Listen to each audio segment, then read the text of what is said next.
Welcome to the 3030 Health Podcast. The following discussion is for education and entertainment. It is not intended to diagnose or treat disease. Please do not apply any of this information without first discussing it with your doctor. Here is your host, Dr. Ruiz. Hello, everyone. My guest today is Tyler Cartwright from Ketogains.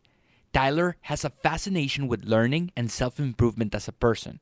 It is truly a bit of an obsession for him, with a personal library which currently clocks in at just north of 2,300 books.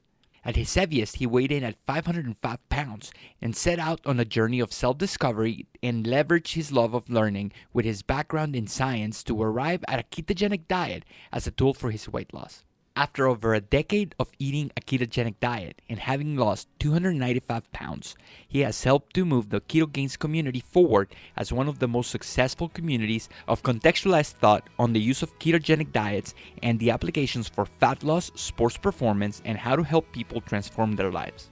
If you enjoyed this interview, share it with your family and friends, and visit my website, 3030strong.com. I hope you enjoy the show.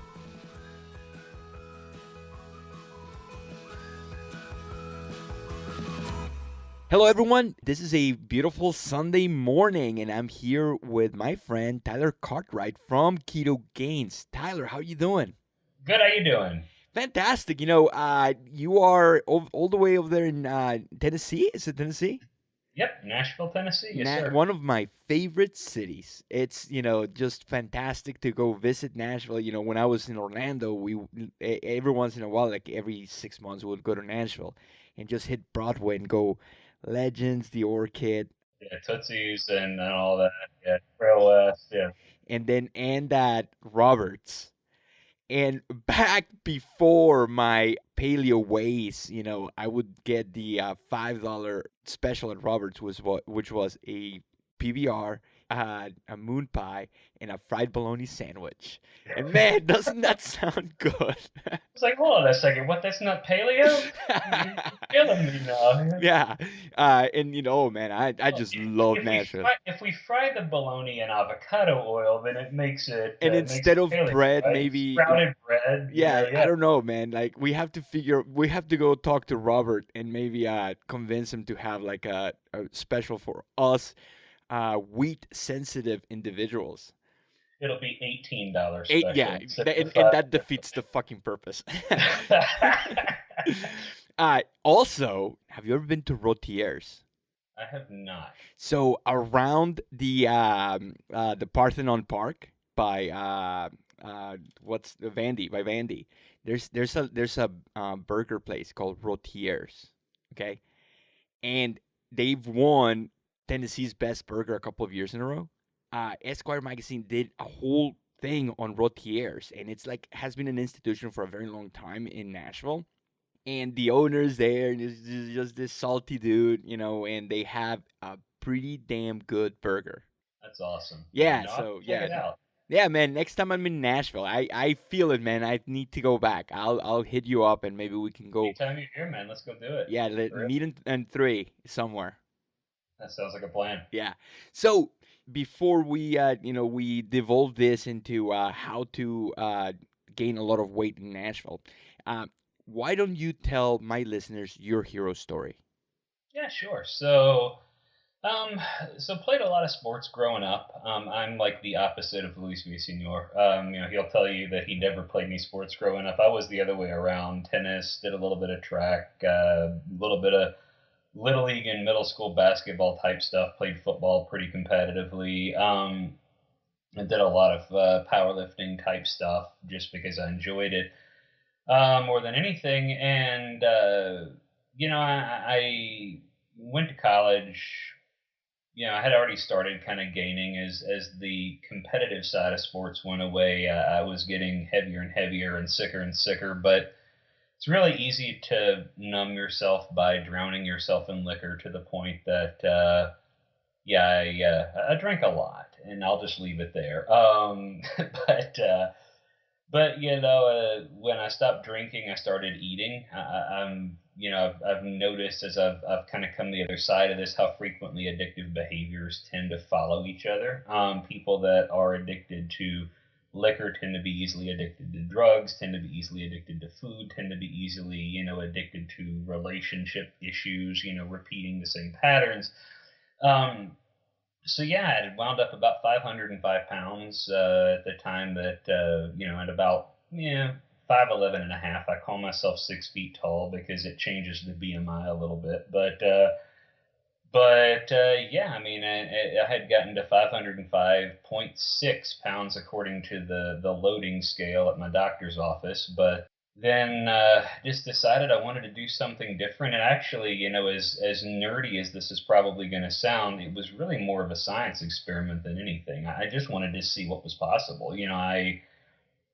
I realized that nothing I was doing was really working. And so I wanted to step back and just say, okay, now that I'm on this side of, staring down the abyss and it's staring me right back in the face. And my doctor told me, he said, Tyler, the problem is to some degree you're as healthy as a horse. The problem is you're also as big as one. And I said, I can appreciate a doctor that's going to be that candid with me, but at the same time, he says, I'm not going to take your blood work because I know what I'm going to have to write down in here. It's going to be basically red syrup, and that's not going to be good. So, he's like, I'm not going to write it down, but yeah, there's no question. You're falling asleep while you drive. You're falling asleep while you're talking to people. You can barely stay awake long enough to do your job. You're eating, and I actually did the math on this just to spot check it. I was eating between 9,000 and 11,000 calories a day. How? So one of the most frustrating things that I encounter in clinical practice, okay, is when you have a patient that's sitting in front of you and they are in denial that they are eating a hypercaloric diet, okay, and they'll say things like, "Oh, I eat very healthy. I don't know what's going on. I don't know why I'm gaining so much weight. I'm so healthy." How did you manage to, in 24 hours, include 9,000 calories of food in a day? Well, probably Rob Wolf would probably be a good resource for this. Rob's a buddy, but one of the things that I found was, when you're that heavy, there almost comes a point where you can't eat to keep that weight up. There is kind of a watershed moment where you physically are still capable, but the mental fatigue of constantly having to search out food, becomes a problem. But I mean, just to kind of paint a picture, I'm in the process of writing a book that's really kind of a joke that it's the self-help and how-to book that I wish existed 11 years ago when I started this, because most of these books are written by people who have never actually undergone what it is that I'm writing about, or have ever really experienced the things that they're talking about in theory. So I sat down and actually categorized just a day in the life, right? And so I would roll through McDonald's in the morning and would pick up, like, or for that matter, I think the day that I used was one that I had scribbled into a journal. And I went to the Hardee's down the road because I had been to the McDonald's the day before, and I had this sequence where, like, you didn't keep going to the same restaurant because that would have to, eventually they would know that you're just, apparently they couldn't see that I weighed 500 pounds if I didn't tell them I did, right? So I would roll through and I would end up, like 4 biscuits in. So I'd, maybe 2 loaded omelet biscuits or whatever, and, 2 chicken biscuits, a bowl of gravy, 2 large hash rounds, and, 2 large drinks, and take them, as if I always place the order to make it sound like I'm ordering for 2 people, right? But on this one, I need, a Sprite, not a Coke, or, whatever. But like, because that totally throws them off the trail, apparently. I would come back to the house, eat that. By about 10:30, 11 o'clock, I was hungry again, so I'd roll to the McDonald's and get like a 20-piece chicken McNugget, 2 large fries, another couple of large drinks. Head back to the house, and then generally for dinner, my wife would come home, and my wife's actually lost about 127 pounds herself. She would come home from work or whatever, and we would go pick up, 2 large 16-inch pizzas, dessert, box of cookies, Ben and Jerry's, maybe one of the dessert pizzas or whatever from the restaurant, and then a 2 liter of drink or whatever, and come back to the house and polish that off. And so when I did the math on just what I had had in that one day, it was about 9,200 calories, 9,300 calories, give or take. And truthfully, that's not that wasn't my biggest days. I mean, there were days that were substantially more food than that. When I traveled for work or whatever, apparently calories at the airport don't count, right? And when you're uncomfortable traveling, one of the things you default to is what makes you comfortable. And one of the things that makes you comfortable is food, right? I mean, we call it comfort food for a reason.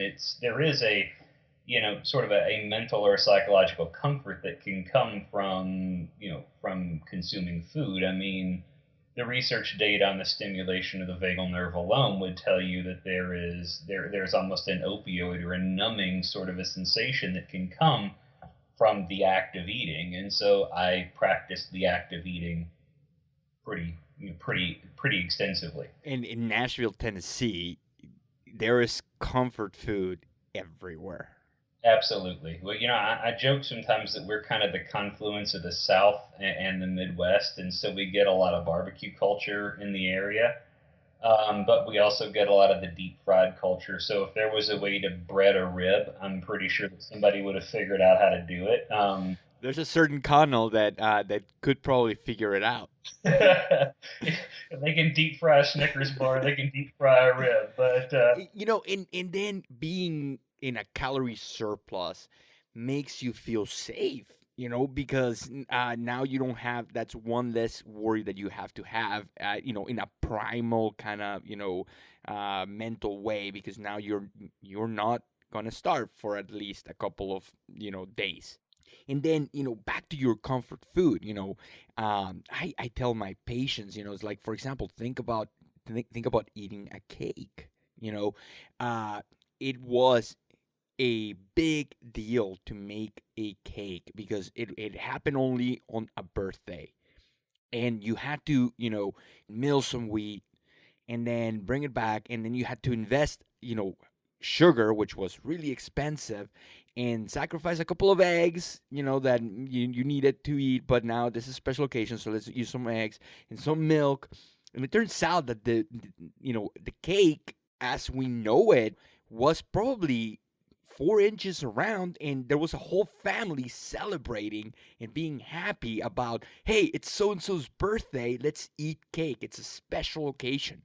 What ends up happening is that food scientists or marketers or people that are smarter than us that know how to make money saw this this ritual, and they're like, what if we could have cake every day? And they took our emotional connection to this food, and now we can eat cake every day, all day long, because they made it cheap enough for anyone to afford it. In addition to making it hypocaloric and hyperpalatable, they also convinced the federal government to subsidize the ingredients to the extent that the cost of construction of the cake is next to nothing. And so, it creates this real easy pathway to hedonic eating, right? We get so overwhelmed by life that food is a natural retreat. You think you hit the nail on the head. You said it's a place of safety, right? It's the same thing as when you're in your own home, and for me, 500 pounds, it was so difficult to do anything. I was a guy who struggled to clean himself after he went to the bathroom. We go out to eat, there was always the threat that in fact, actually happened at one point. A chair was going to break underneath me, and send me backward. And then I'm sitting here thinking, how many people is it going to take to help get me off the floor, right? What happens if I actually injure myself? Do they have the fat ambulance to accommodate for like people of larger stature to be pulled into it? Like, you just don't think about. I tell people now, I think that obesity is not only an insulator of the person within, right? It's also an insulator from the people without. That there is a way when you're not comfortable in dealing with life as it presents itself to make yourself fat. Because one of the first things that I realized when I really started looking back over my life as I lost weight and got healthier was one of the things that happened is people were completely content to let you be in the room as long as you acted like the wallpaper. There are social scientists that talk about the number of meaningful touches and meaningful engagements that people need to feel fulfilled in the course of a given day. And in reality, it was hard not to notice, at the end of a business meeting when everyone got a hug or a handshake or an invite to go out to dinner except the fat guy. When people would intentionally make plans and then break them at the last minute because, quite frankly, they don't want to say, I'm embarrassed to be seen with you, but I'm embarrassed to be seen with you. So to some degree, for me, I think some of it is just a good way of almost pre-rejecting people. Hey, I know you're going to reject me, but I can always blame it on being fat instead of blaming it on dealing with my own social anxiety, my own issues with depression, my own awkwardness in social settings, my own I stopped trying to improve myself and become self-destructive just to keep you at arm's length. And I think people pick that vibe up too.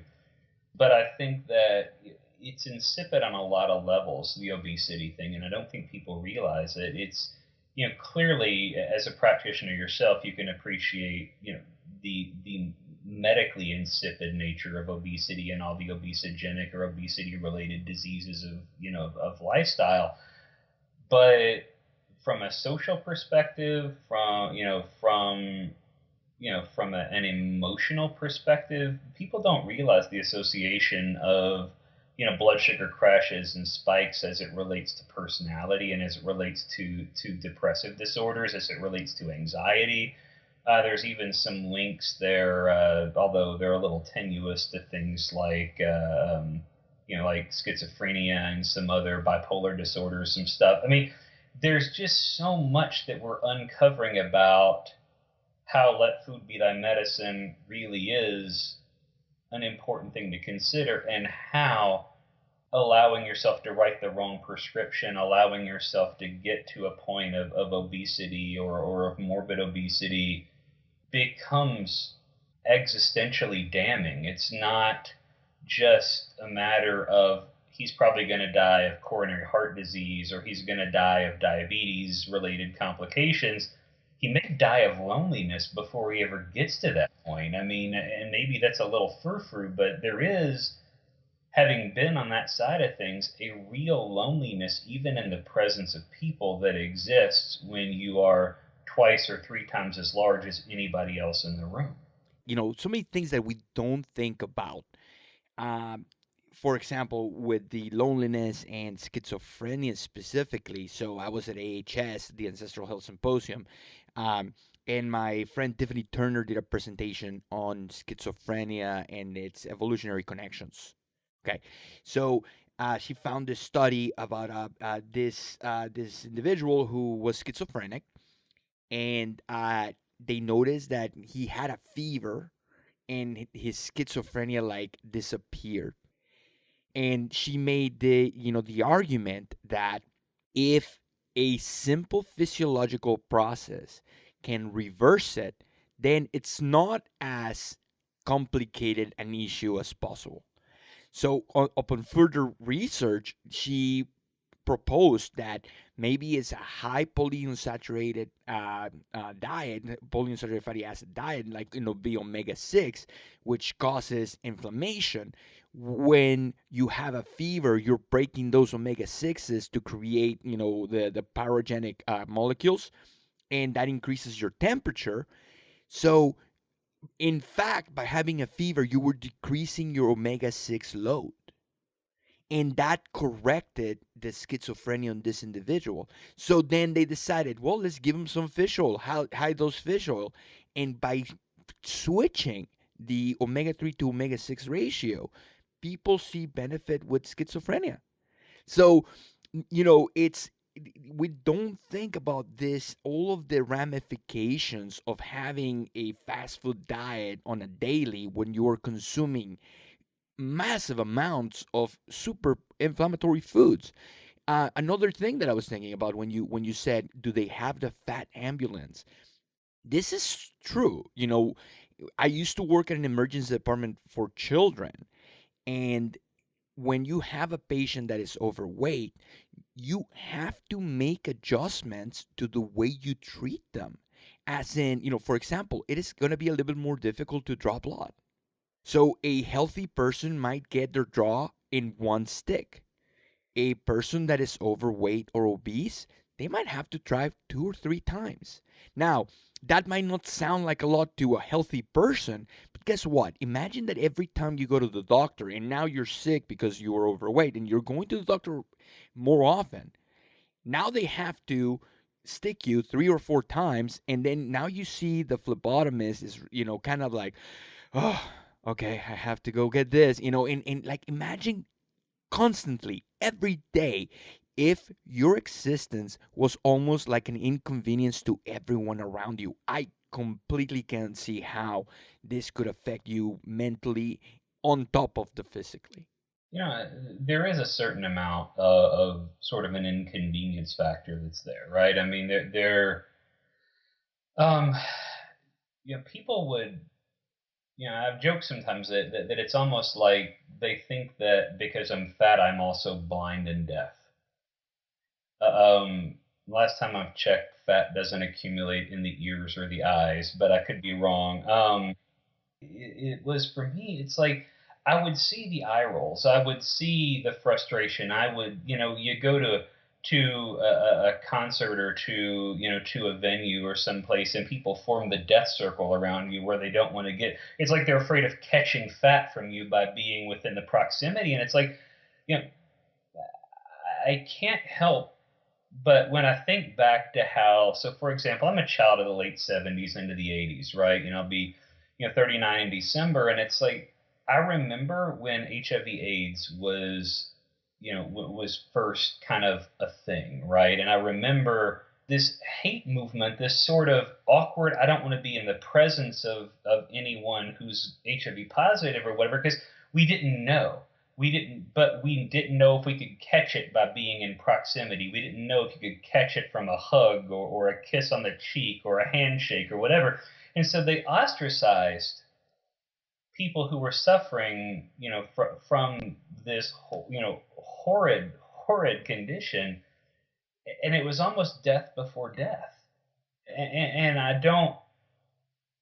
I'm always so careful because clearly my choices led to my condition, right? And I don't want to equivocate that with something that was to some degree inevitable or consequential. So someone who received an HIV infected blood donation or what have you. But at the same time, it's like there was a similar scenario.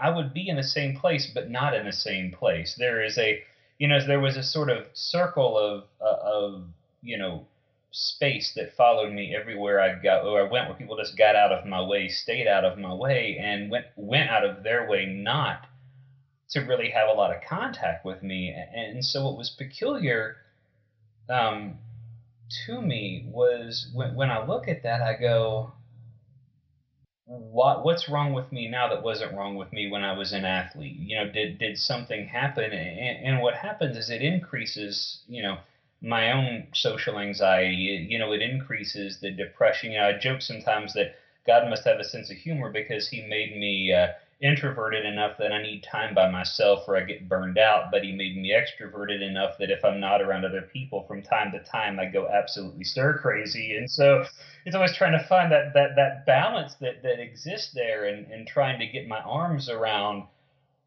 just how to find the level between being the gregarious guy and also coming back to my house and reading a book with headphones on. The international sign of leave me alone. It's like the Princess Leia sticky bun headphones, right?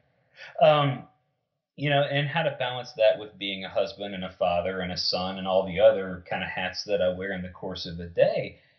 And it was such a peculiar thing that when I came the other side of this, and now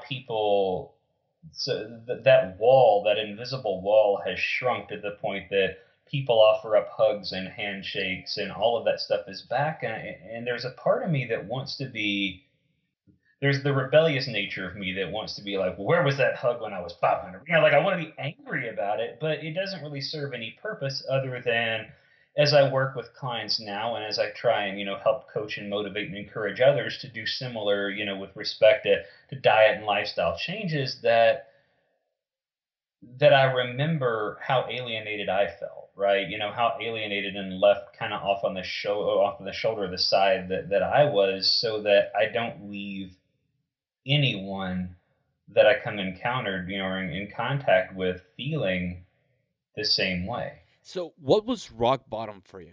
Was that, going to the doctor and seeing 505.6? It really wasn't like I mean, I think it should have been, but shouldas and spostas don't get a whole lot done, right? Um, yeah, it was a realization that I was kind of failing at everything, right? So I wrote about this a little bit. I was actually spurred to write about this after someone sent me a message and told me that I had no business advising people while I was still so effing fat. I think he meant to say fat, but he misspelled it. So, whatever. And so, I kind of wrote about this a little bit.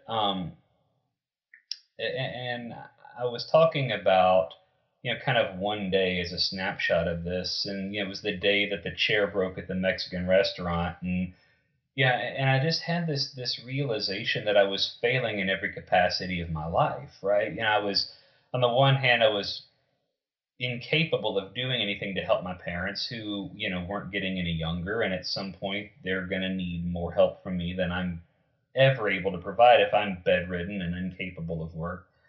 I wasn't providing for my wife in a way that, that she would expect, or that any rational person would expect. She wanted a child. And I mean, that was, physiologically impossible, let alone, between both of our health histories and our health issues, at the time. And we are actually the proud parents of a 6, soon to be 7-year-old now. So, awesome. Yay.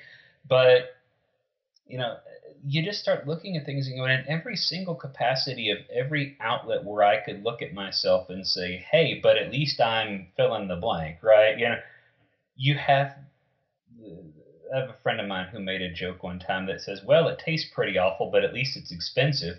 And that's where I was at. It was like every time I wanted to say, but at least there wasn't any, but at least I'm there. It was, you can't stay awake long enough to keep to keep working. So, you just have to, during the periods when you're awake, work like mad to try and get stuff done, which is just raising stress levels, which is just introducing poorer sleep. My father, we're a bit of a hunter-gatherer family. He loves to hunt and fish, and I kind of cut my teeth doing the same thing, and I still enjoyed both. And we were at our farm at the cabin there, and he said, I sat up last night crying. And he said, just almost on the verge of tears the whole evening, listening to you stop breathing for 30 to 90 seconds in between every breath. And it was those kinds of things. My mother actually wrote me a letter. And I always get emotional when I talk about this because I'm not an emotional guy, but I am in this capacity. Family is a touchy spot for me. She wrote me this letter and basically said, I don't want to bury my son. You're supposed to outlive me, not the other way around. She basically wrote the letter because the weekend prior to that, we had been at their house. They at the time lived about 2 hours away, and we had been at their house. And literally, as I was having a conversation with her, I fell asleep and almost could not wake up long enough to respond back to her. It was incoherent rambling intermixed with me waking up long enough to hear bits and pieces of what she said and answering her with my eyes closed, just trying to convince her, I'm just worn out, so I'm going to close my eyes while we talk. And it's, again, who was I lying to, right? I mean, that's the problem is it was just me trying to convince myself that there was some but at least I'm that was there and there really wasn't. And seeing that letter and seeing that weight and knowing that I was letting everyone down around me was a challenge, because the people that I was letting down were people that I did care about. The external needs of those people should have been internalized to me, and they were. And so and that was kind of it. It would be hard to say, oh, there was this one moment that, right? But there was this cascade, and sort of one day when the dam broke, so to speak, and then the water came out, and I was sitting there in my truck crying like a baby, and realizing that there was no, first of all, that I was going to die sooner rather than later, but then secondarily that there was no redeeming quality to me, right? Life had made me so bitter and so jaded that it wasn't like I was, I'm going to be careful how I say this, because it's going to come across as sort of fat shaming, and I don't at all mean for that to be the case. I wasn't just an unattractive person by worldly standards on the outside. I was an unattractive person on the inside as well. That I had allowed the difficulties of life to cause me to try and insulate myself from it by getting bigger and whatever. But from an internal perspective, I had just gotten hard and bitter and jaded and ugly towards life, and that's just not a healthy place to be. I mean, setting aside all of the health factors related to my weight, being that person, it wasn't helping my wife, it wasn't helping my parents, it wasn't helping my friends, it wasn't helping my community, and it sure wasn't helping me. It was really a coping mechanism. I guess I'll reject you, I'll snark about something so that I don't ever have to be vulnerable to the possibility of really believing in something or really thinking that something is possible. To the extent that I was so jaded that, like I said before, it really began as sort of a science experiment to see what I could do, not so much because I didn't know the answer. Because, I mean, you've seen Biggest Loser, you've seen Extreme Weight Loss, you've seen these shows and stuff, right? You know that people can come back from morbid obesity, but the question was, for me, can I get back to who I was before all of this, right? And so. And did you try, did you ever crash diet before you had this moment of realization you struck? Did you try diets? Did you try to count calories, or bought books about nutrition or anything like that? Well, I'm a reader of everything. I've got, between digital copy and print copy, about 23 or 2,400 books. So, I mean, I read, a lot of stuff. I can turn the angle here and show you my wall of stuff that I use frequently. But literally, I look over here and I've got everything from Becoming a Supple Leopard to Creative Cloud designing books to a book on the history of the Roman Empire. So, I was the kid who could tell you that riboflavin was the 9th ingredient in the original recipe of Cap'n Crunch. I mean, that's just kind of where my brain is. I like to read stuff, and I learn best from that medium. So I mean, I had read a lot of stuff, everything from the grapefruit diet stuff that was kind of popular back when when I was in middle school. Because I mean, I was athletic, but always kind of chunky. I was strong, but I was never super lean. Not until probably sophomore, junior year of high school, and then got heavy again my senior year, or heavier, I guess, my senior year. But I wasn't really one to do anything that didn't make sense. I've been lately reading the Four Tendencies by Gretchen Rubin, and one of the things that she talks about in there is that I always kind of pictured myself as this rebel, but so I take her quiz and it's like, oh no, you're a questioner.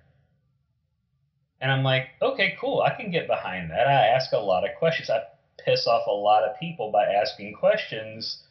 But for me, it's I was joking with my wife today. I'm like, I don't care that you ask me or tell me to do something. My question is, does it make logical sense what you're asking me or telling me to do? And my willingness to capitulate has more to do, or has less to do with your authority to dictate to me what to do than it does with whether it makes sense. And, I was a pretty solid student as it relates to the sciences, and so biology and chemistry and those classes made sense. And I would look at this stuff and go, none of this makes any sense whatsoever. I mean, at the end of the day, to give you a good example, like the zone diet and the idea of blocks and all this stuff, I was like, so are we making no accommodation for activity whatsoever? So a guy my size should be eating, 4 blocks or whatever of this ratio of food. But what if it's fatty meat versus lean meat? What if doing this causes me to eat a diet that is poorer in content from a micronutrient or an intermixing of micronutrients perspective than something that's... I always cringe a little bit with the term paleo. Like I'll be the first to tell you that there's a part of me that, I get Lyle McDonald-esque about it a little bit. He said one time in an interview, I think on Danny Lenin's Sigma Nutrition, he said, if we're going to go paleo, let's go all the way. Let's reject modern medicine. Let's throw our prescription glasses in the trash. Let's ditch the SUVs. Let's live in a cave, and let's wear, only skins of animals that we've killed ourselves and tanned. And it's like, I kind of get where he's coming from. We say it. But I do like the term evolutionary eating or ancestral health or ancestral eating, because there probably is a stronger basis, in fact, for saying, kind of wisdom of crowds, right? If we look back at the way we used to eat and the health outcomes that we had, we can take modern science and modern research and figure out the whys behind the whats. And, for me, it was such a challenge to want to eat nothing but grapefruit on the argument that, oh, it's somehow magical. And I'm looking at it going, look at the nutrient profile of this crap. It's terrible. And it's amusing to be a 500-pound guy going, I have an opinion about a health thing. Because why would anybody value my opinion? But yeah, you had doctors at the time making this recommendation. And I just wanted to raise my hand and say, since you're only giving them 300 calories of juice a day, why don't you just fast them? I mean, seriously, why don't you just tell them not to eat for the next 2 weeks? Well, they won't adhere to that. Well, they're not going to adhere to a 300 calorie a day juice drink either. I'm sorry, if they're not going to do one, they're not going to do the other. And more to the point, if you start to argue from the perspective of things like the protein leverage hypothesis, or you start to get down into those rabbit holes, you're going to find that people's drive to eat will exist until they, from a nutrient perspective, the body has what it needs to do body stuff. And one of the challenges to sort of the hyperpalatable, hypercaloric approach that we have is that energy needs are met drastically before nutrient needs are met.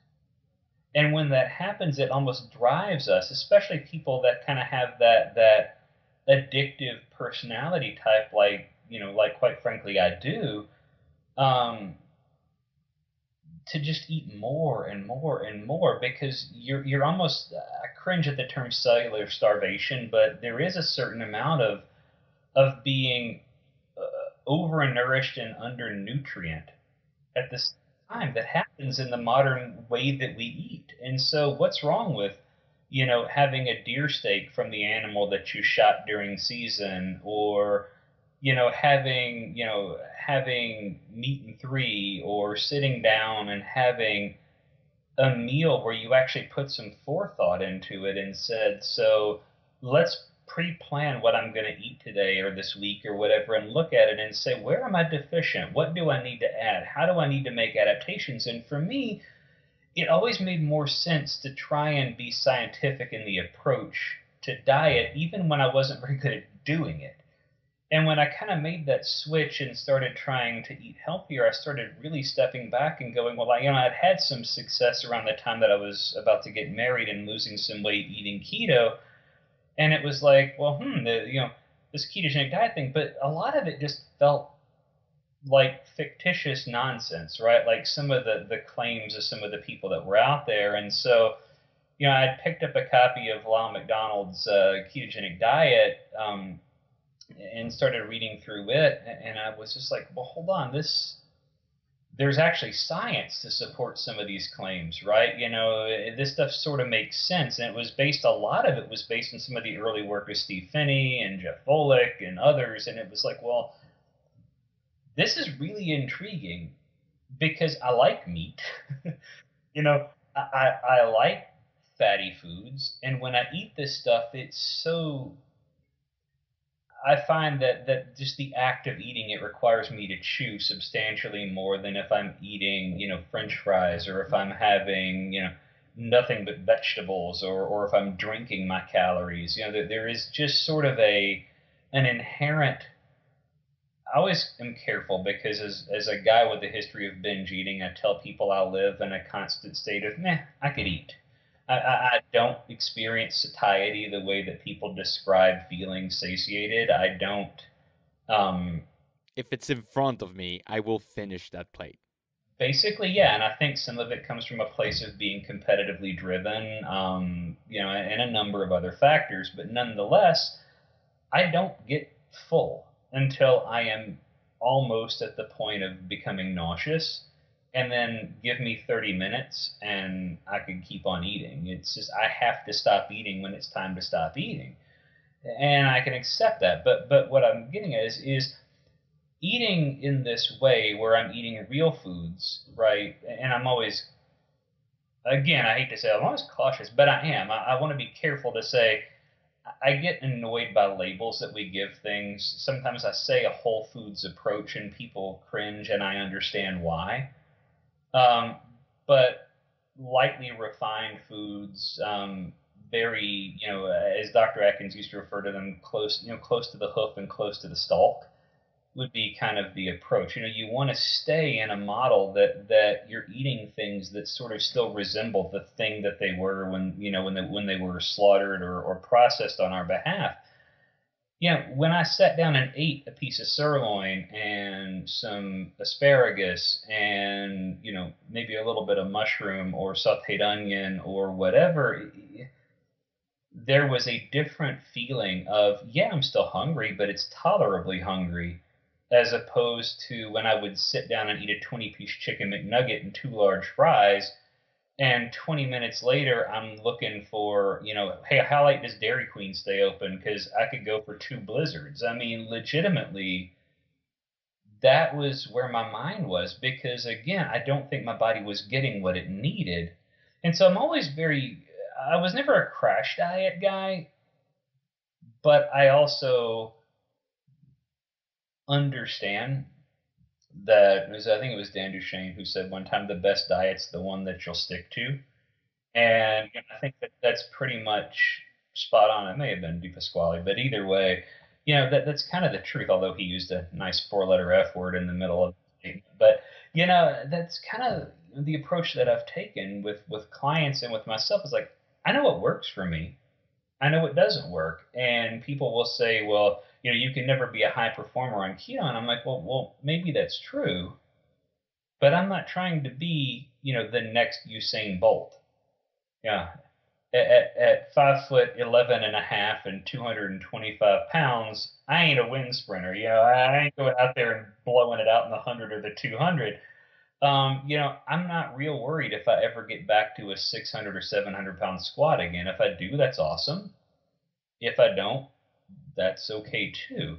I'm not going to define my worth by that. But, with respect to eating this way, it allows me to regulate some of the binge eating tendencies and the addictive tendencies that I have by intentionally eating foods that look like foods, right? And intentionally eating the amount of carbohydrate that my body needs given the activity that I've got going on in that day. So, for example, on days when I do jujitsu or on days when I'm doing something more glycolytic in the gym, I'm going to up my intake by 10 grams or 15 grams, but I'm not going to go crazy because it's completely unnecessary. And at that point, it's almost like a reward, like it feels good and your limitations. And if you start seeing the scale going in the wrong way, you overdid it. Yeah. Well, it means I'm overestimating, my activity, right? Maybe I'm in better shape and therefore I'm not burning as many calories, or maybe, the people get sometimes, I think, bogged down a little bit with the idea of efficiency of movement, right? When you first try and do something, you kind of look like a walrus trying to do a tango. You don't really have the movement down, and so there's a lot of wasted effort and energy in doing the thing, right? It's the same thing in the gym. It's the same thing on any sports field. Some of the people that are the fastest that you see on, for example, a soccer pitch or football field are because they're really efficient at moving. But they got that way by doing a lot of moving in the manner in which they train. People with good hip movement from an American football perspective, right? They got that way because they learned to sit really low and to backpedal really fast and then to come out of that break and move forward. But you start getting them to try and move laterally and they can't do it very efficiently. And so they kind of look like they're, two blackbirds in the field hopping, left or right because they don't really have the ability to lift their feet and put them down correctly. And it's like we get that way sometimes with activities. You do more of it, you're going to get better at it. Your body's going to use less. And so you constantly have to be in a state of really looking at the data that's in front of you and saying, is this working? Is the scale going in the direction that I want it to, whether that's up, down, or staying the same? Is my performance moving in a direction that I'm comfortable with? Is the nutrient profile of what I'm eating doing well? How am I doing from a health marker perspective in terms of blood work or salivary work or whatever? One of the things that I think CrossFit nails is they talk about fitness being specific, right? A fitness for a task. And so their focus is on trying to be fit enough that they can kind of become generalists and that they'll be pretty good at a number of tasks and a number of demands. And so it's the idea of cross training, right? It's the whole premise behind CrossFit was to be training in such a way that you were capable of doing a lot of things at a fairly high level. And I think it's the same kind of thing as we relate to diet and activity and all of this stuff. It's like we have to step back and say, look, crash diets don't work. They just don't. The 300 calories worth of grapefruit are never going to get you to be an elite athlete. Well, they're not. And more to the point, what they're going to do is drive people who are binge eaters to binge. They're going to drive people who have issues with anorexia or with bulimia to be, in the throes of anorexia and bulimia. They're going to cause people who have issues with nutrient deficiencies already to be more nutrient deficient. They're going sick food, like on Jaminet's book, The Perfect Health Diet, he makes a very strong argument for, our that drive, searching for those micronutrients. Yeah, and I would agree with Paul on that front, right? I do, and I think some of the stuff that's out there on hedonic eating as well. And then you setting all of the hedonism and the leverage hypotheses that exists and the hormonal effects of what we eat and all of the stuff that we know about diet. Then we step back and go, well, what about the marketing and advertising aspects, right? And you're dealing with a society of people, and given your profession, I think you'll appreciate this. I talk at length sometimes, and people get really upset with me from time to time about my position on things like adrenal fatigue. And I say, look, here's the problem. There are conditions for which the adrenals become insufficient or hypersufficient, unequivocally so. We know, generally speaking, what a lot of those are, but sometimes the best prescription that you could write for someone who is struggling with issues of HPA axis disorder is to get out a piece of paper and write the word no on it and hand it to them and tell them that every time they feel guilted into doing something that they don't have the bandwidth to deal with, or whatever, to just pull out that prescription and say, my doctor says I have to tell you no. I have to and sleep. to start getting some sleep, yeah. And to start preparing food that's good food for them, to start doing a lot of these different things that are advantageous or setting them up in a place where they can be successful at life.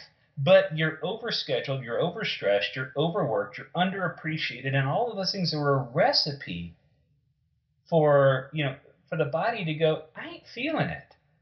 And then it becomes really easy to go, so what's the lowest bar that qualifies as food?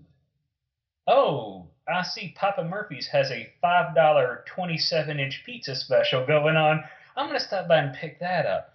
And now all of a sudden you're introducing huge amounts of dietary fat, very, very little nutrient in terms of micronutrient, huge amounts of carbohydrate that no human being has earned because nobody eats a slice of pizza. Let's be honest here. They don't. I was actually talking with, just to maintain privacy, I'll say a fairly well-known person in sports not too long ago. And I said, during my last binge episode was probably 2 or 3 years ago, was really stressed out about some stuff, and I decided I was going to go for it. And ordered a 16-inch all-meat pizza. I actually ordered it to carry out. Went to the grocery store around the corner from the pizza restaurant and picked up a 2-liter of Coke, 2 pints of Ben & Jerry's cookie dough ice cream, 24-count chocolate chip cookie, picked up the pizza, came back to the house, and over the course of about 2 hours or so, ate every bit of all of it. And the problem is I dropped into what was probably the closest to a hypoglycemic coma I've ever been.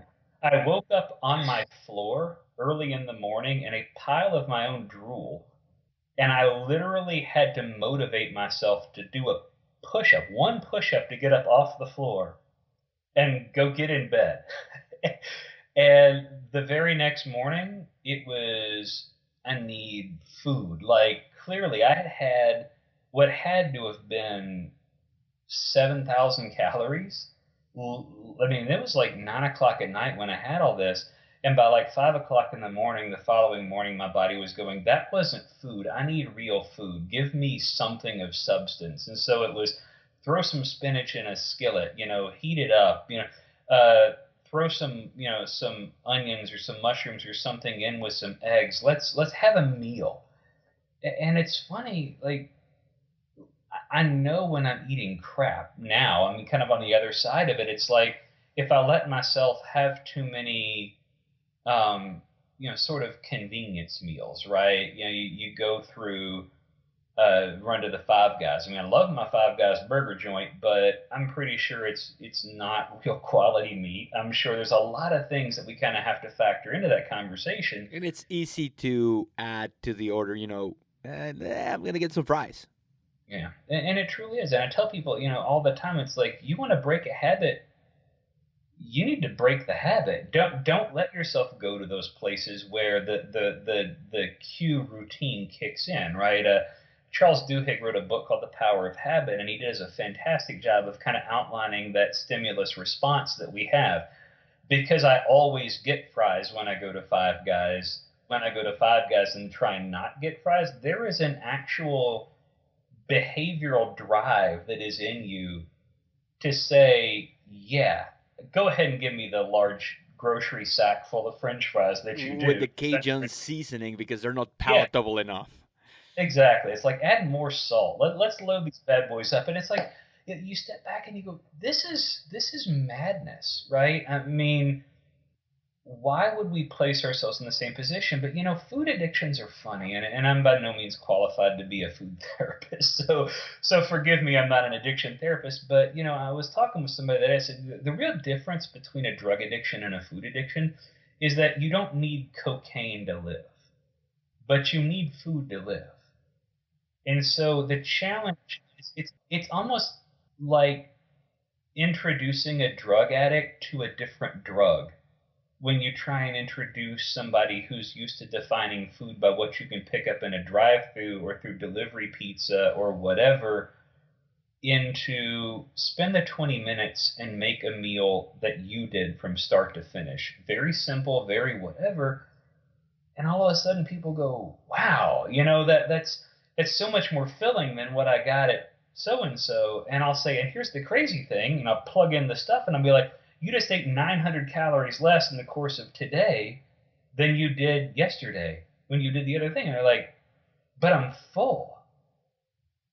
And so, like, with the clients, I'll do, for a small frame woman who's, not terribly large, maybe 1,200, 1,300 calories in the course of a day is kind of their total caloric load that they really need for trying to continue to lose body fat.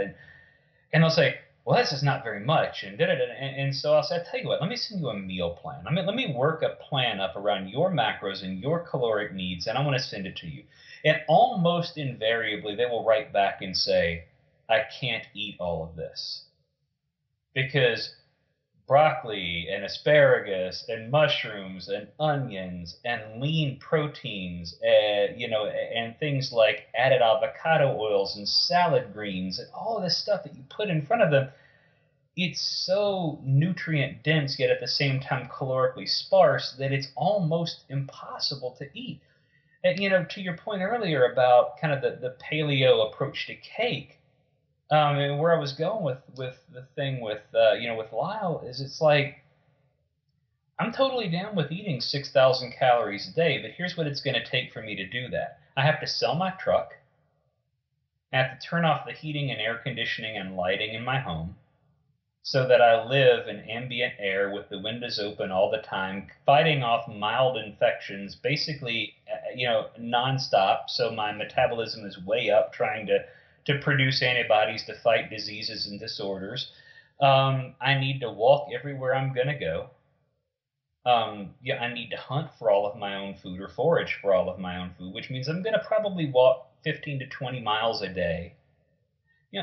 But people don't want to do that, but yet they still want to eat in a way.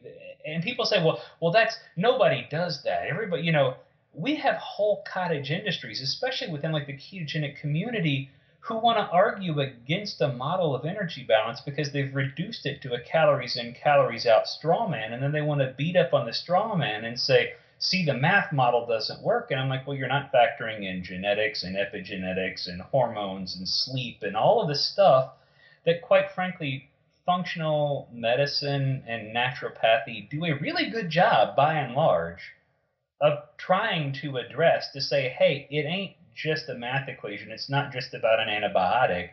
Look what we can do with things that have nothing to do with pharmacologic solutions, right? So it's funny, when just a second ago when you went on your rant about 6,000 oh, calories. come on, I haven't begun to rant.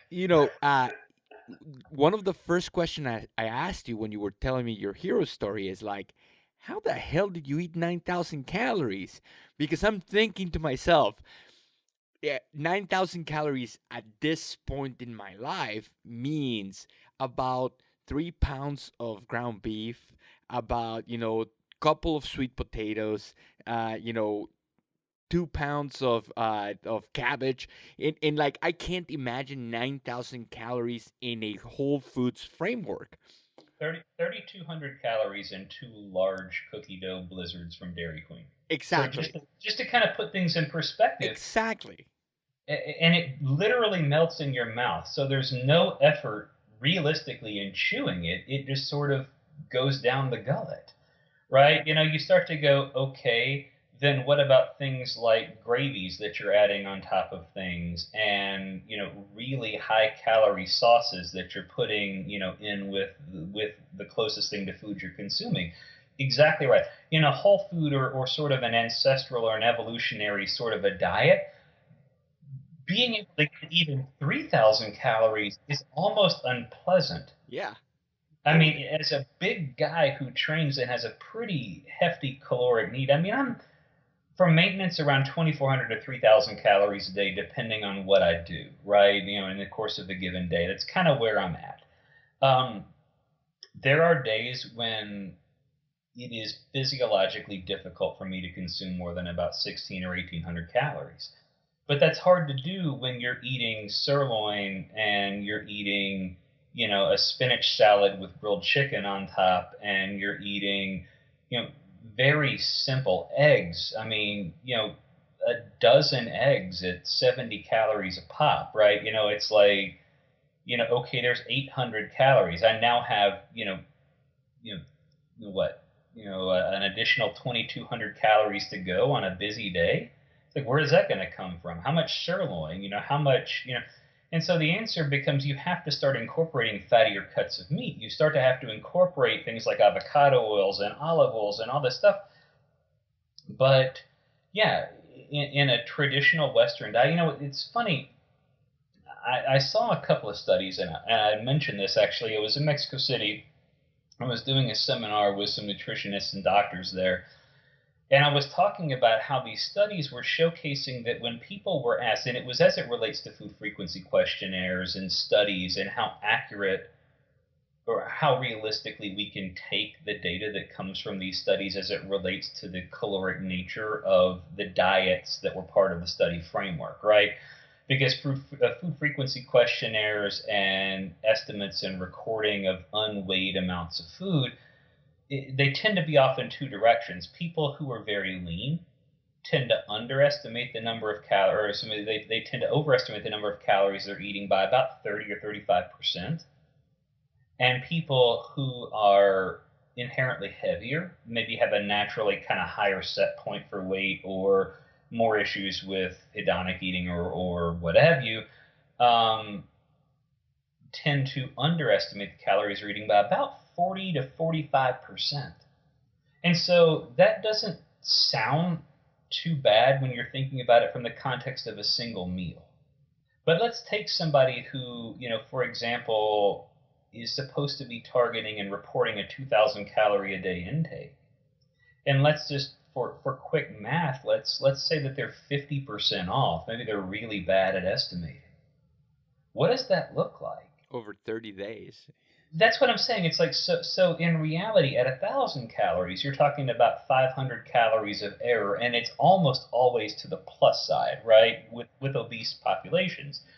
So in a 2,000 calorie framework, that is 1,000 calories a day. The person who's reporting 2,000 calories is in all likelihood consuming closer to 3,000 calories a day.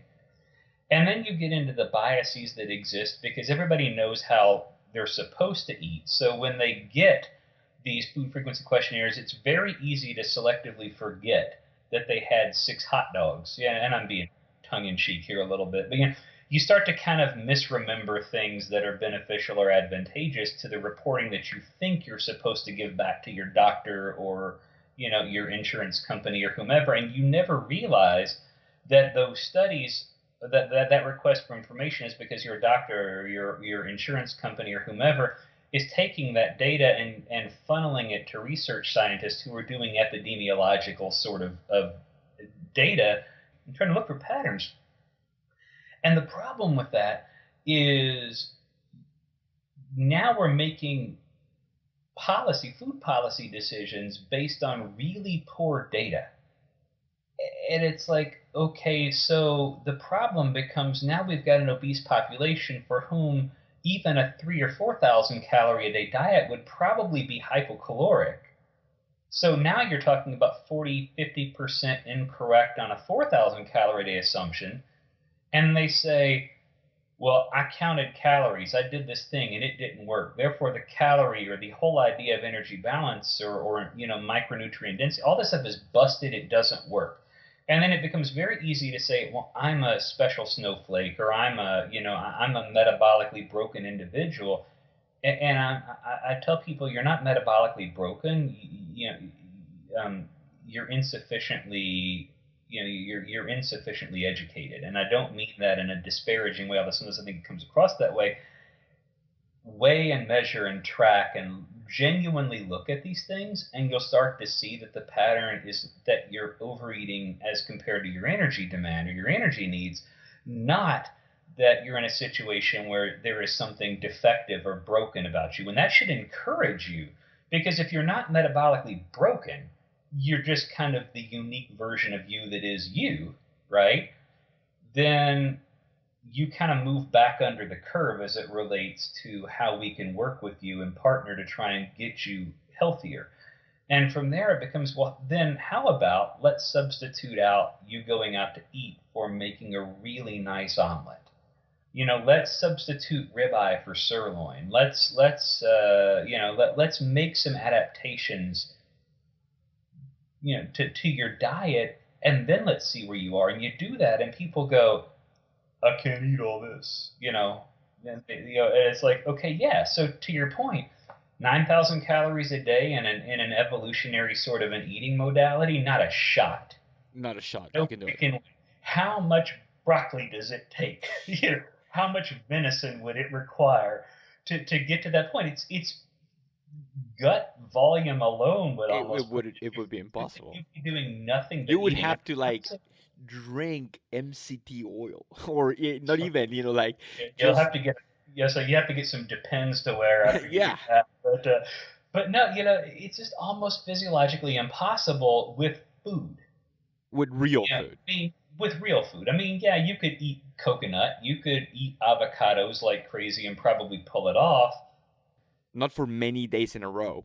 Exactly, but you're also trading one dysfunctional eating pattern for another, and I think sometimes we get there too. Like that's who we want to be. We want to be people who kind of live in extremes. We're extreme politically anymore, and I'm trying to be careful not to go on a rant here.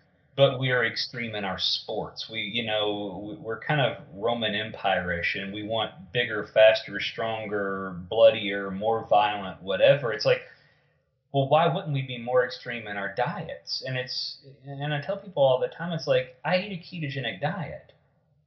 But then we have people wanting to define a ketogenic diet by this very narrow window. And I'm like, look, I can eat a diet that's 95% carbohydrate and still be ketogenic. You know how I do it? I eat 600 calories a day.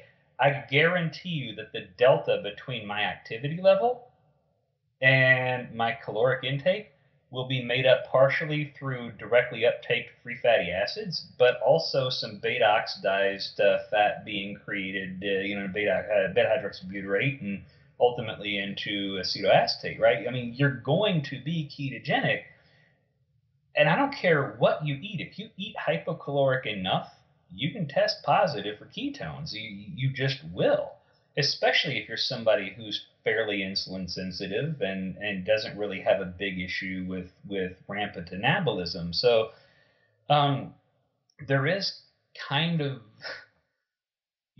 this effort towards, and I'd written a little bit about this, trying to create within the ketogenic community, for example, and this probably happened, although I was less plugged into it at the time, with respect to the paleo community, right? There was sort of this, well, I eat paleo, but I eat candy bars that are paleo friendly. And it's just like, really? Because I can really imagine that after a long day of, hunting a bison with a spear, that paleo man came back to his cave and unwrapped that paleo friendly candy bar and knocked that one back. It's like,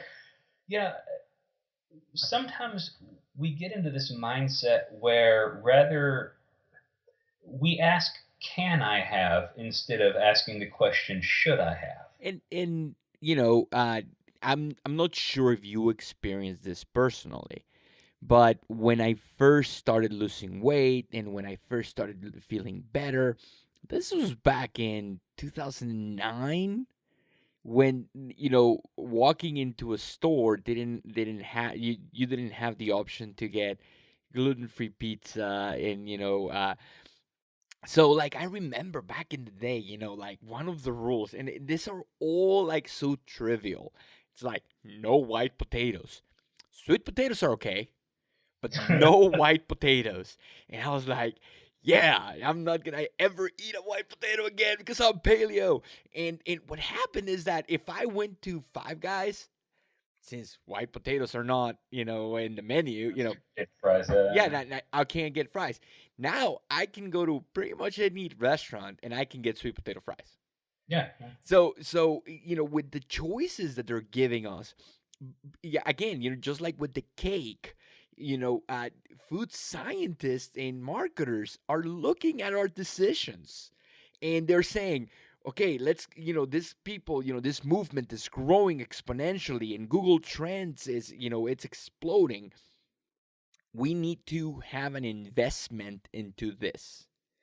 And the more choices that we have, in the end of the day, all those processed foods, no matter how clean, no matter how organic, no, those food combinations, like Rob on his book Wired to Eat and Stefan on his book Hungry Brain, those combinations are going to make it more palatable, and you're going to be able to eat more calories, because of the concentrated nutrition that we're providing. So I call those Paleo foods. And then on top of that, I use the name Paleo as an identifier. I love wearing pants, and as a human in this environment, we're talking on Skype. I think you and me, we understand that when we say paleo, it's like a catch-all, and within the paleo community, you have all these different silos. So you have, the keto community, the autoimmune paleo community, the all of these different communities that are science based, are under an ancestral spectrum, have such good figureheads, scientists, doctors, personal trainers, health coaches, and to someone on the outside looking in, uh, paleo maybe might not be the best label, but at least it's something that we can identify with. Now, I saw that happen in the paleo community. I saw the progression from no white potatoes, guys, and trivial things, like that. And then companies started noticing, and then now you have sweet potato fries everywhere. What are some of the trends that you're seeing within the keto community that scare you? So there's a couple. One I touched on a minute ago is the narrow definition of the word ketogenic, right? So I'll give you a great example. Using Rob as an example, right? So, Rob's a pretty competitive jits guy. He's purple belt. He's pretty darn competitive.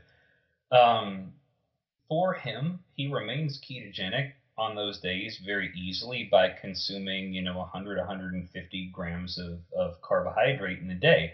His activity level is just so high that it can justify it, and the body still makes up whatever delta from the liberation of fatty acids. Um, my concern in these narrow definitions, like it's only keto if it's this ratio, right, or this percentage or what have you, is that we're really boxing folks in because first of all, is that percentage or that ratio of 1,000 calories a day, 10,000 calories a day, 100 calories a day, because those ratios, those percentages change because they're relative values. You have to anchor a relative value to a fixed value, right? Um, so, for example, if you said to somebody, "Hey, I took your blood work and it was, your fasting blood glucose was 92," that means nothing unless you know the reference ranges for which the vast majority of people live under the curve, right? So, north of about 70 or 75 and, south of about 100, generally speaking, is not a big cause for concern. You start seeing somebody way low, way high, you start to go, something's off here and we need to do some investigating, right? Um, you need a fixed reference, you need a fixed value for that. And I don't think it serves well what I said earlier. Sometimes we ask ourselves, can I instead of should I? And I think that afflicted the paleo and the ancestral community a little bit for quite some time. People were constantly, and Rob will tell you about this, and I think so will Mark Sisson and probably Lauren Cordain and a number of other people.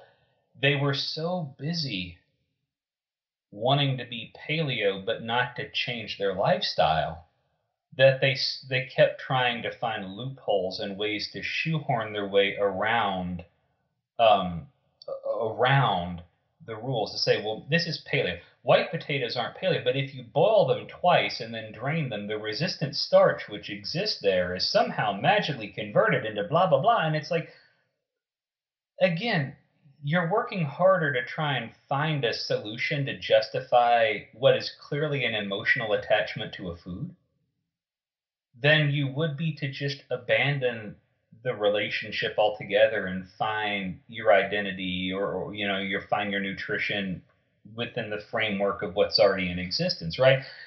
And I definitely concern myself with the narrow definitions and the narrow guidelines because it basically says we don't need any stinking context and we're just going to throw it down. And it's like, well, yeah, there's context.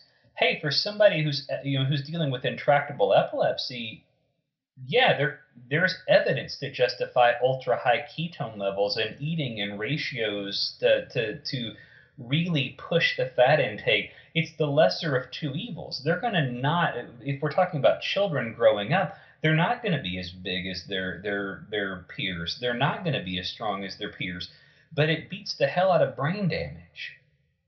So we sacrifice the lesser issue for the greater good. That's context, right?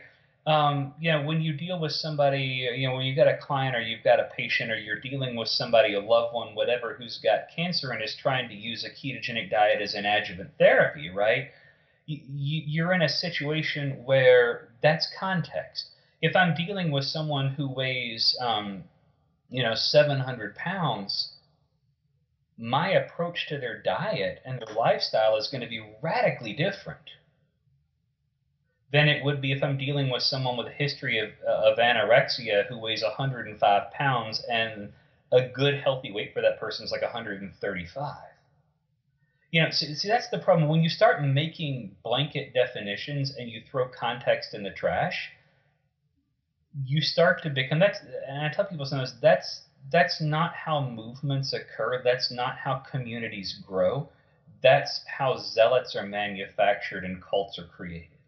And cults happen to have figureheads and followers that pump that figurehead, and then the figurehead becomes infallible, and then that's when it gets kind of scary, and I love your context. I love how what's the context, and to go back to your blood glucose um example. You see it a lot. Okay, so you have that one reading, that said, that is with, even if you have the range that is with the normal range. For example, I see it a lot with blood pressure. You have a person come in and they sit down and they're like, okay, give me 2 minutes. I have white coat syndrome. I'm going to relax. And they go into a meditative state, and they can effectively lower that blood pressure for those two, for that one reading. But guess what? That blood pressure needs to be a trend within context of many situations, because within the context of you sitting down and relaxing for 2 minutes to lower that blood pressure and making me happy as a physician, what does it matter?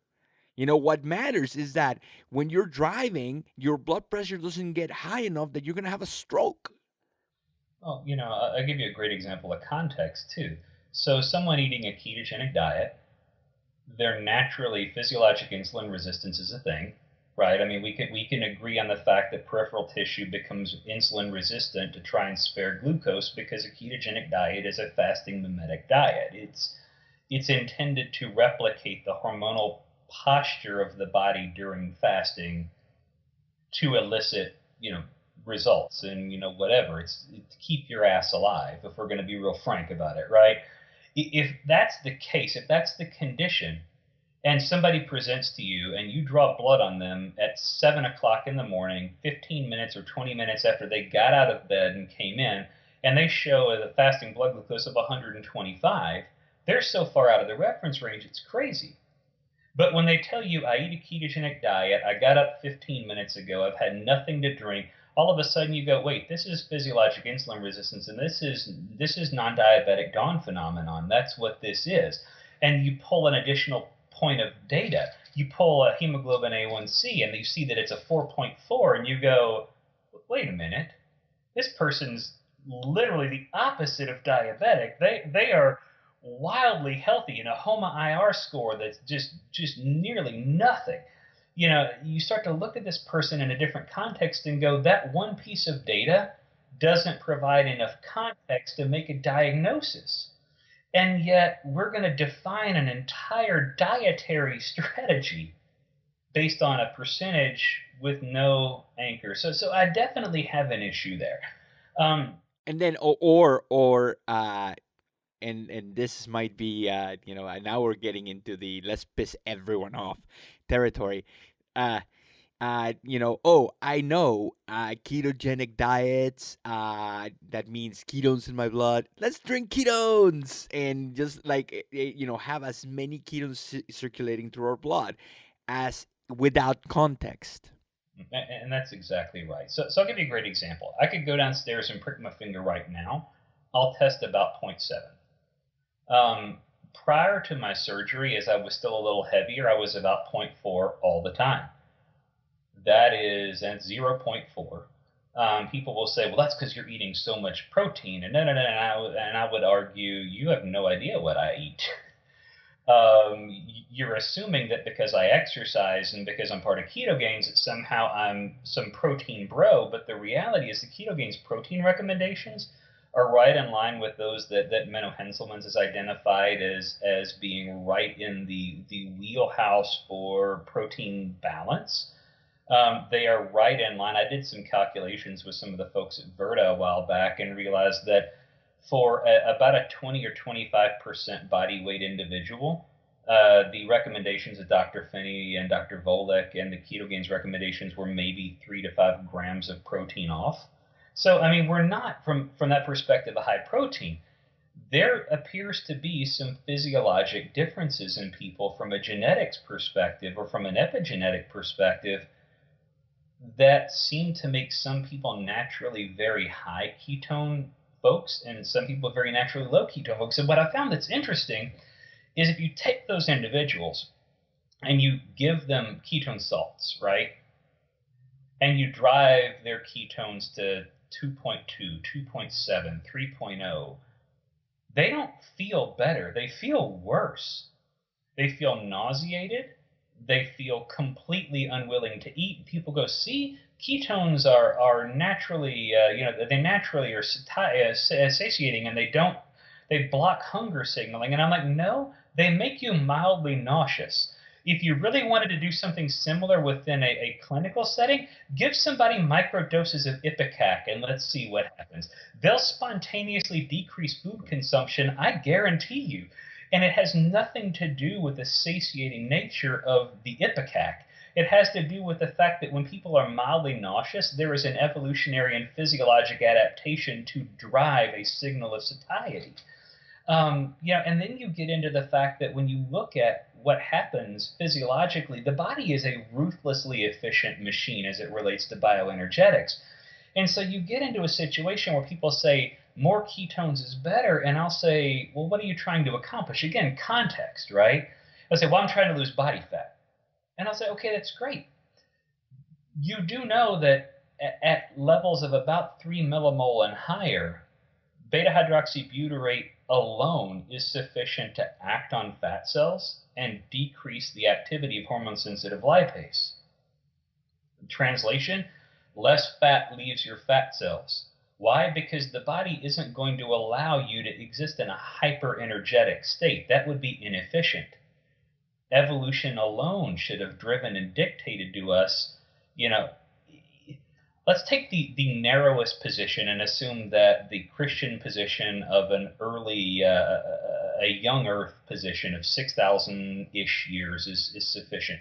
6,000 years of adaptations, of mutations, of genetic manipulations, of preferential breedings, of all of these things would in and of itself be sufficient to drive efficiency in the human condition as it relates to keeping you alive during periods of famine. So, of course, the body is going to spare fat when there's another energy source available to it. So it only makes sense that beta-hydroxybutyrate by itself is sufficient. But what's interesting is when ketone levels get high, guess what else starts to go up? Insulin. So people that live in fear of insulin but are loading ketone salts 3 and 4 times a day because they think it's somehow beneficial or helpful are actually driving circulating insulin levels higher, which means if you're somebody who believes that insulin is the cause of obesity and you're avoiding protein because of insulin and you're avoiding carbohydrate because of the insulin response, quite frankly, then why are you taking a product that by itself has the capacity to raise circulating insulin levels?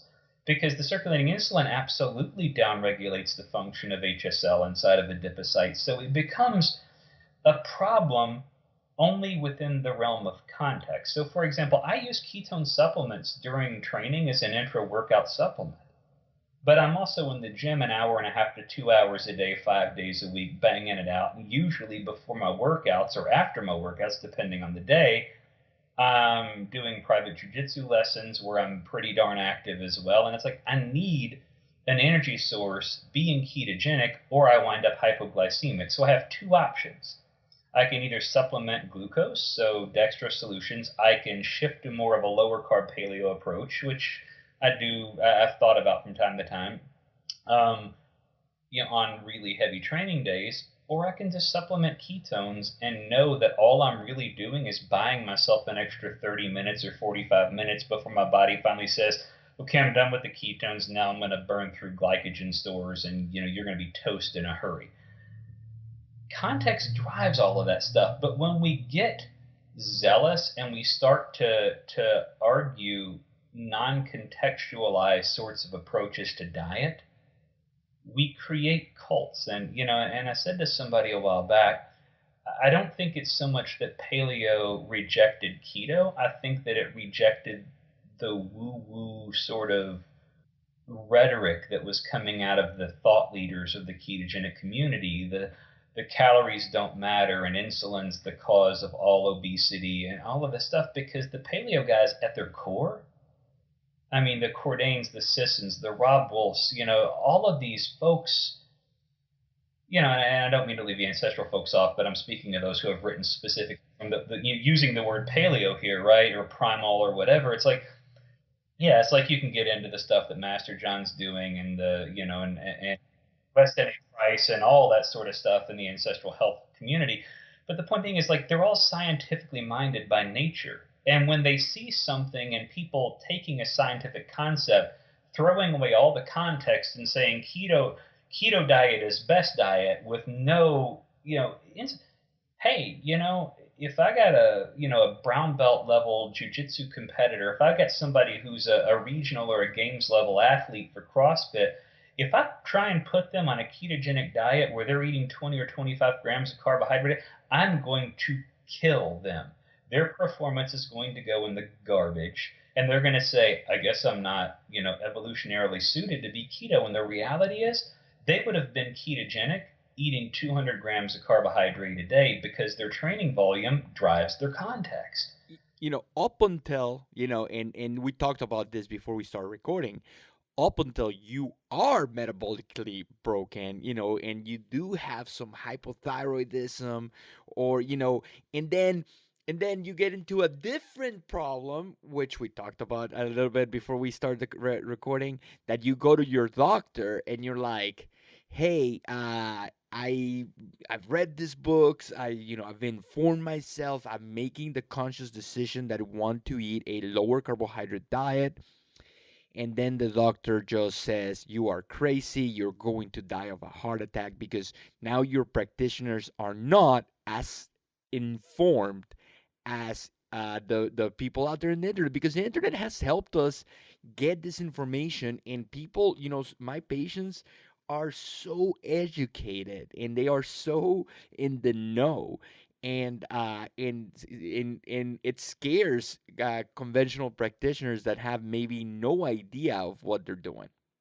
So, one of the challenges with modern medicine, right, and I've had this conversation with a number of physicians and DOs and naturopaths and a number of folks, is there is this drive towards standard of care, and instead of looking at the patient that's sitting in front of them and trying to treat that person, I use the term holistically, but every time I do, people think that I'm delving into the realm of pseudoscience, and I don't mean for that to Let's call it integrative or complementary. I don't like the term alternative either.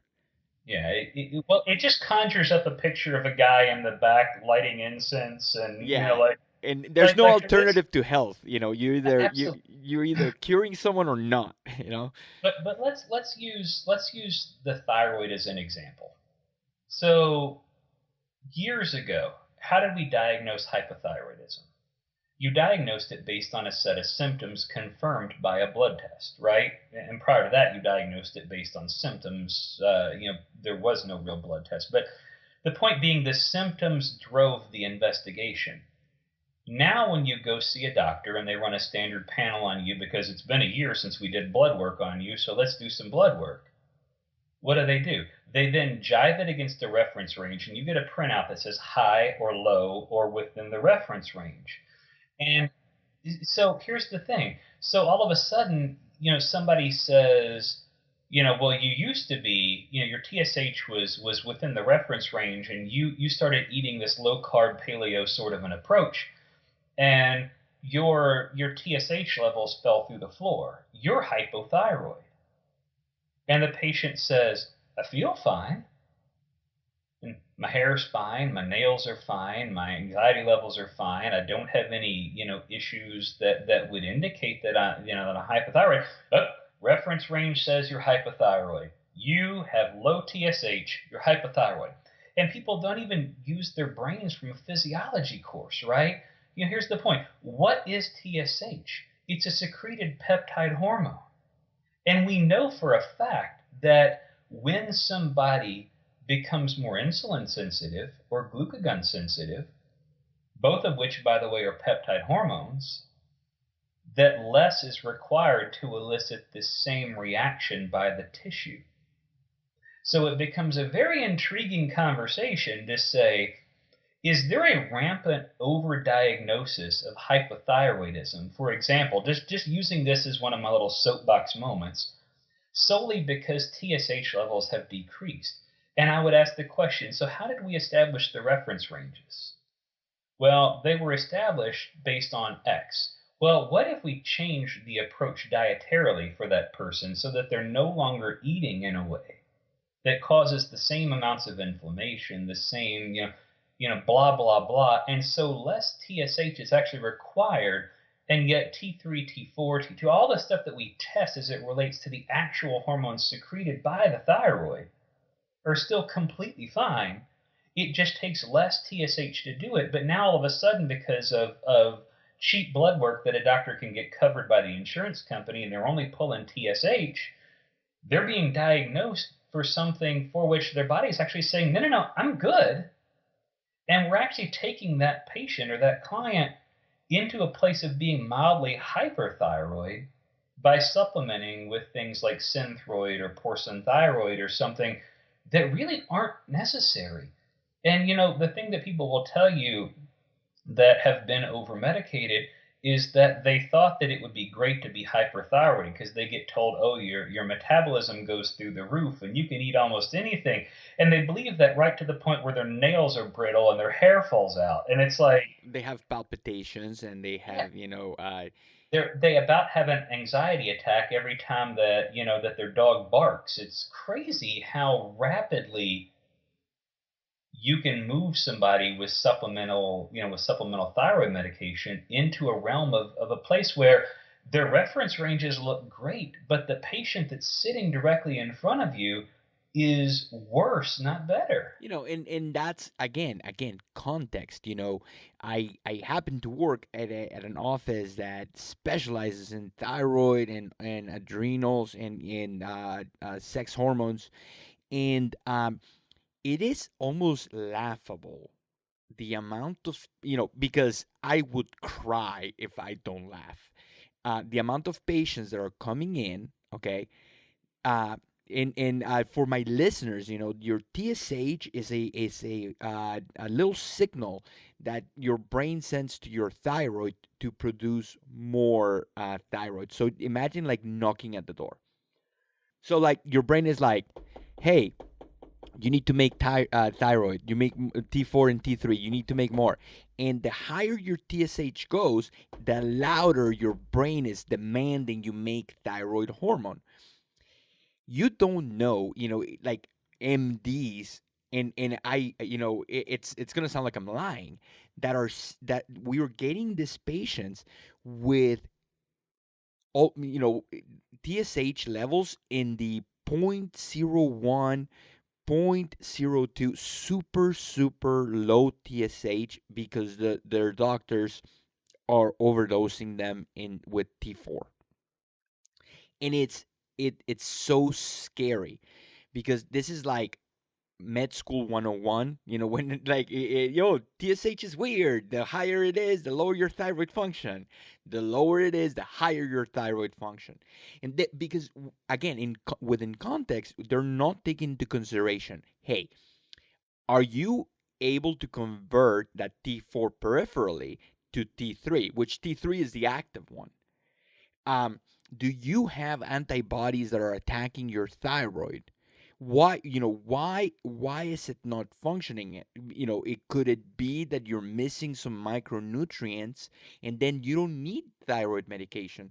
Or the opposite, could it mean that you do need thyroid medication, but peripherally you're so inflamed you can't convert that T4 to T3? So instead of giving you just plain T4, we can give you a combination of T3 and T4 and help your body convert. And now your T3 to T4 ratio is going to be, it's going to land on the 3-to-1 that we like to see.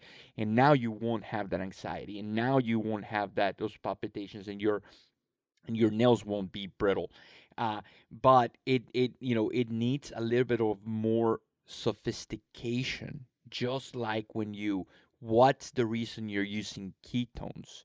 It requires that context, that knowledge, and then what's the reason you're doing it. Absolutely. And it's interesting you brought up the micronutrient side of things as it relates to thyroid function. One of the things that we all love now is salt, right? I mean, it was the bad boy for a long time, and now the world's kind of coming around to the idea that maybe salt is important, but we all want cottage salt, right? Like we want black salt from Hawaii, we want red salt from this or from Peru. We want pink salt from the Himalayas. That's actually not pink salt from the Himalayas. It's pink salt from like the Middle East salt beds or whatever, like 1,000 miles away. But it's like you start to do this. But what's the one thing that's missing that you would get in modern Morton's table salt? Iodine. Iodine. Yeah. Unequivocally. What is the one micronutrient that we know is wildly, radically important in proper thyroid function? Iodine. I mean, among other things, iodine is a huge driver. There's a reason that when people, deal with deficient conditions of iodine, where is the goiter that forms? Yeah, right on the throat. There's a reason for that. That's affecting thyroid function, and it's like people don't get it. So And yeah, guess what? You were talking about how we used to diagnose goiters, and by symptoms and things like that. The Chinese were treating hypothyroid with dulce, and all these different herbs that are high in iodine, um, back 3,000 years ago. But guess what's gonna happen, Tyler? You know what's gonna happen now that we're talking about salt missing iodine? People are gonna go to the store and they're gonna buy bottles of iodine, and they're gonna be like, "I have the answer," and they're gonna be chugging iodine, which, all which, the betadine you can get, yeah, just into the they're bathing on it, and which, guess what happens when you have too much iodine? It fries your thyroid. So it's like there is no, what's the context that okay, so you're consuming a less processed diet that happens to have less salt, betadine, and chug. So now your iodine reserves are going to be lower. So maybe you should not go out and buy a bottle of betadine and chug it. Maybe you should try to include foods that are naturally that have naturally occurring iodine, and maybe that's going to help you. But it's easy. I call it the golf phenomenon, because like all of these athletes that were like high school athletes, that now they're not high schoolers anymore, and they go into golf because the more you spend the better you're going to get, up to a certain level, of course, because skill, but like you can spend a lot of money and have incremental gains. It's the same thing. People just want to spend money and not do the work. Well, it's the natural human condition to want to hand me a pill, hand me a potion, and it's just like, you know, uh, this is where I get a little frustrated. I've got lots of friends that are physicians, and I bag on some physicians because there are some bad ones, and quite frankly, there are some bad integrative medicine physicians and people that have been around too. Bad doesn't have a title. You can be really bad at your job in just about any discipline or field that you want to operate in. But the point that I make is people really like to get twisted up about physicians dispensing medication so frivolously. And I'll say, but doesn't some of that land back on the patient? Doesn't some of that land back on the patient to say, is there an alternative here? Is there a dietary change or a lifestyle change that I can make that would be in any way advantageous to this so that I don't have to take a supplement or a pill or whatever? And then, I'll get pushback from people that will say, well, that's not fair. The doctor should inform. And I will say, but here's the thing. If a doctor sees 50 patients a day, I mean, it's a big number, but let's just, Hey, there are practices that are of seeing course, that there are, of amount. course. Say one doctor sees 50 patients a day, and 48 of those patients want a pill. One of those patients would like to know something about a lifestyle or dietary change. And then one of those patients is basically not going to take any advice and they're never going to fill the prescription anyway. And I'm being hypothetical here with my number.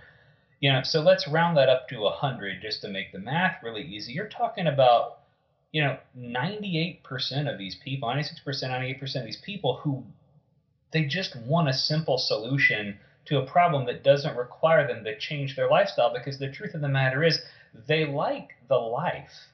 They don't like they like the sports car, they don't want to pay the payments. And so the answer here becomes, well, how do I have a sports car and not have to have the payments? Let's see if there's somebody, a sugar daddy, so to speak, who will give me the money to pay for this car. And the answer is sure. You can go take a medication to lower your triglycerides without ever actually addressing the issue that's causing hypertriglyceridemia in the first place. You can take medications to treat just about any symptom because there is money to be made in the pharmacologic intervention of these conditions. But the fact that the doctors are burned out of trying to dispense nutritional and advice as medical advice and being turned away by people going, well, isn't there just a pill I can take? That's not really solely the responsibility of the physician. The patient needs to take some responsibility or culpability in the conversation as well. You need to be the captain of your own ship as it relates to your health. And to whatever extent that means, you need to be the one who's doing the investigation. You need to be looking at alternative solutions. If you're somebody who is, HOMA-IR scores through the roof, OGTT is crazy, clearly you're insulin resistant, everything indicates that, hey, maybe eating foods that cause you to secrete or to need less insulin for a while, maybe not forever, but for a while, lowering your carbohydrate intake, maybe that's a good strategy for you. Maybe it's not for Usain Bolt. Maybe it's not for Carl Lewis. Maybe it's not for somebody who is burning through 6,000 calories a day doing roofing jobs or as a construction laborer or, a high-level triathlete or somebody who's out there pushing the edge of human performance and activity. But you know what? Those people could eat basically Twinkies, and from a weight perspective, they're going to stay weight stable or have difficulty maintaining weight. Look at a triathlete at the beginning of a season and the end of a season, and a long course triathlete's going to look like they've been run over and left out in the woods by the end of the season in most cases, to the point that they have a recovery period built in after their season of performance is over just to try and heal back up. And it's kind of the same thing. It's like you need to be informed. And that puts the onus back on the patient to say, read some stuff. Go investigate forums and portals and places online where people are having the results that you want, doing things differently than asking for a pill or asking for a potion or powder. And that worked for you. Like Absolutely. when we started, you said, I like fatty foods. Keto worked once. Let's try it again. Yep. You know, Yeah. in that's the beauty of like all of these movements and all of this, the connections that we have, with all the ugly that we get, with solitary and cold tea like behavior and keyboard warriors and all of that. At least we're giving some information to people that might not get it any other way, and being able to have portals and websites and forums where people can come in and with the knowledge that they have help themselves. We have separated ourselves, and now they have a beacon that they can follow and go to, because the people that I want to see at my practice, I don't want to see the people that just want a pill. I want to see the people that are willing to change their lifestyle. And the crazy thing is, those are the people that are going to be successful. Those are the people that I get really nervous when I have a client reach out to me and say, you tell me what to do and I'll do it. I'm like, it's not going to work. And I'll tell you why it's not going to work, because you're not looking to get better. You're looking for your next scapegoat. You're looking to justify your own metabolic snowflake condition, your own brokenness, and you're looking to say, I tried coaching with this person, I tried seeing an integrative physician, I tried whatever, and it didn't work. Therefore, I'm busted, broken, and it's justification that you're looking for to continue to be and live in a way that you're conflicted about. So you're actively searching for a way to fail. You're a failure looking for a place to happen. So when, I always try and redirect people back to say, no, that's not how this is going to work. I'm going to tell you best practices, and I'm going to give you some recommendations, and you're going to come back to me and tell me, is this working? Not only is this working in terms of teasing, look, I can starve the weight off of you. That's not an issue, but that's not healthy. Is this working for you in terms of your immune health? Are you getting sick often? Are you feeling good? Are you performing well? How are you doing with things like anxiety and depression, if that's been an issue for you in the past? Are we in a hypocaloric deficit that's steep enough that your history of binge eating or of disordered eating is coming back onto the into the scene? How is life? You need to provide this feedback so that we can make adaptations and adjustments, because it's people like that are going to be successful because they find people that are willing to partner with them and lock arms and try and figure things out, that kind of figure out the uniqueness that is them, and then move them towards a state of being in better health and better performance, better fitness, better whatever that aspect is.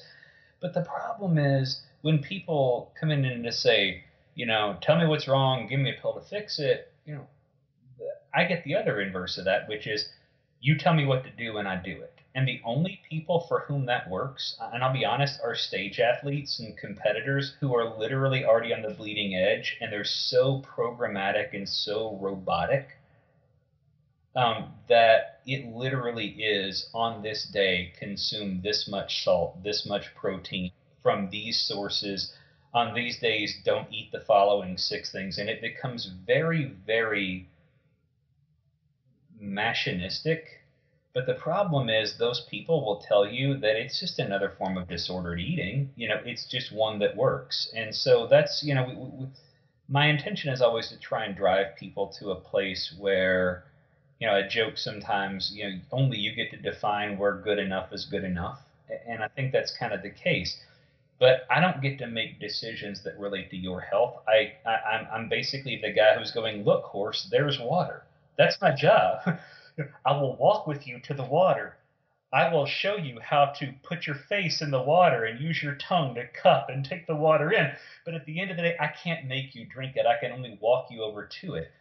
And sometimes, and it's funny, I think it's some of the same rejections from, again, I'll use the term alternative medicine. I know you said you cringe at it, but, in general is there are some really good points that are being made from within the community of functional and integrative medicine that sit outside of maybe traditional medical practices, because maybe they're not standard of care, maybe they're not whatever in terms of traditional practices. And it's just like, we don't get to reject the good, and you kind of have to take it all for what it is. And it's just like, I can't make you drink. I can't make you go to the gym. I can't make you sit down and track macros. I can't make you do these things. But here's the thing. Maybe I could, but I'm not willing to, because for every one of you, there's 3 more people who desperately need help and are willing to do their own thing. And that's the cool thing that I've seen with this, with the community growing as it is. It's, you're starting to see people who want change badly enough that they're willing to forego the comfort of stasis for that change and to experiment and try and see what works. And now with the advent of social media and all of these other outlets for writing, people are going kind of I thought it was just me, but it wasn't. And so one becomes 2, becomes 5, becomes 100, becomes 500, becomes, the Ketogains community is almost 84,000 people strong right now. This time last year, we were 32,000, and the year prior to that, we were at about 14,000. I'm talking just within the Facebook community. And it's like, well, why are we getting so many folks joining up with what we're doing? Well, 3 reasons, right? One, we want to be contextually sensitive and we want to be scientifically minded. And I think it attracts a certain group of people. And I mean that from the perspective of people that are really into trying to partner for their own health, right? And that are competent, to understand the science behind it, or at least want to understand the science behind it. And I think secondarily, they're folks who see the results that we're having with our client base, and they want to understand how they can do it themselves or to partner with us in a more direct way.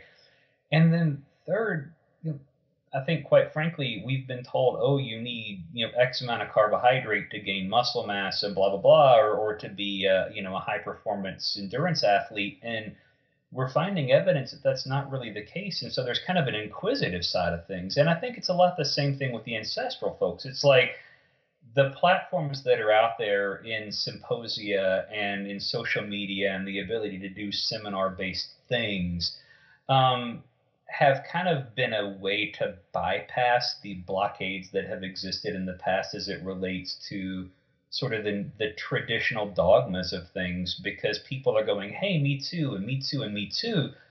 And I cringe sometimes at the N=1 stuff, kind of the biohacking thing, because the problem is there's no control version of you to test. So the best that you can say is, I did this thing and I also had this result, but you can't marry the two together as causal, because there's just a problem there. It's not how scientific rigor works.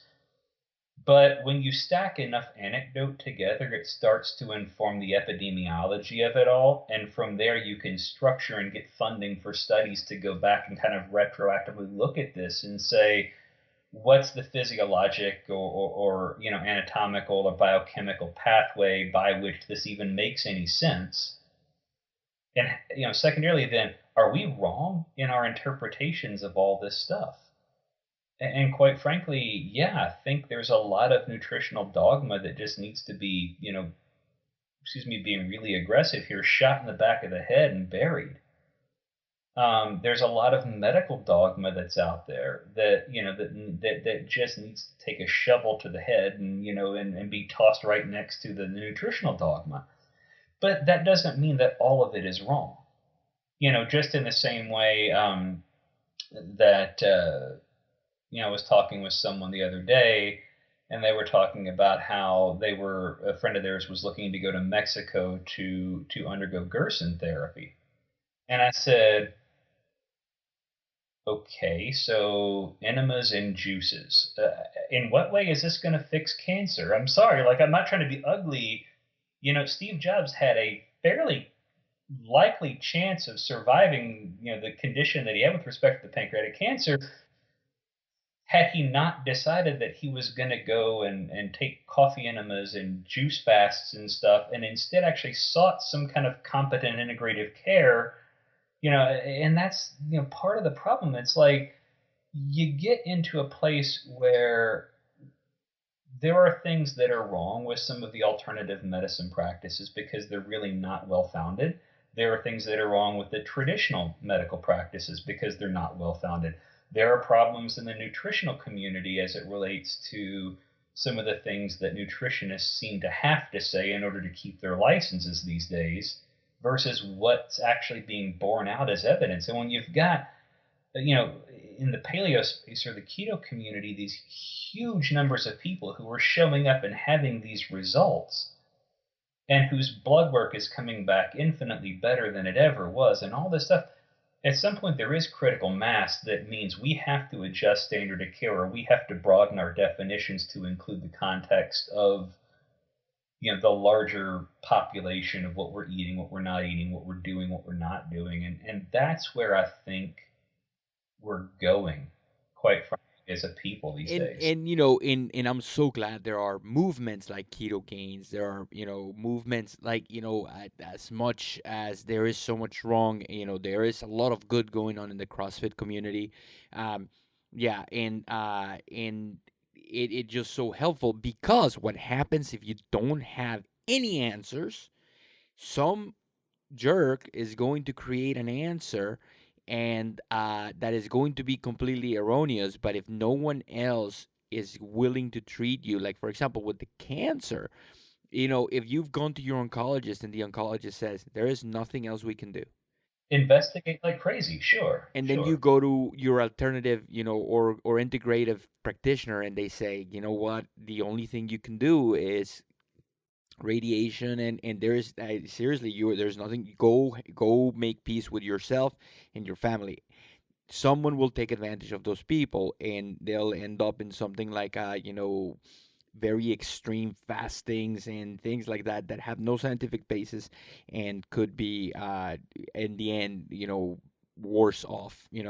This could happen everywhere, not just in the cancer communities. It could happen in the nutrition communities. It could happen in the education, and you see those predatory institutions that are for pay, that you can get a paper mill diploma. So it happens everywhere. Tyler, we're at 2 hours, dude. This is officially the longest 30/30 health interview ever. Uh, Yeah, where I can have an opinion. yeah, Go where there, can right? people uh, uh, go and find you and ask you questions, or anything that coming up in the next couple of weeks in regards to trainings or anything like that? Yeah, so the Ketogains community on Facebook, we have a Reddit community. I'm not terribly active there, but some of our admins are. It's just Reddit/r/Ketogains there. The Facebook community is just Ketogains. There is a Facebook fan page and also a private group. Definitely am active there just about every day of the week, probably several hours a day.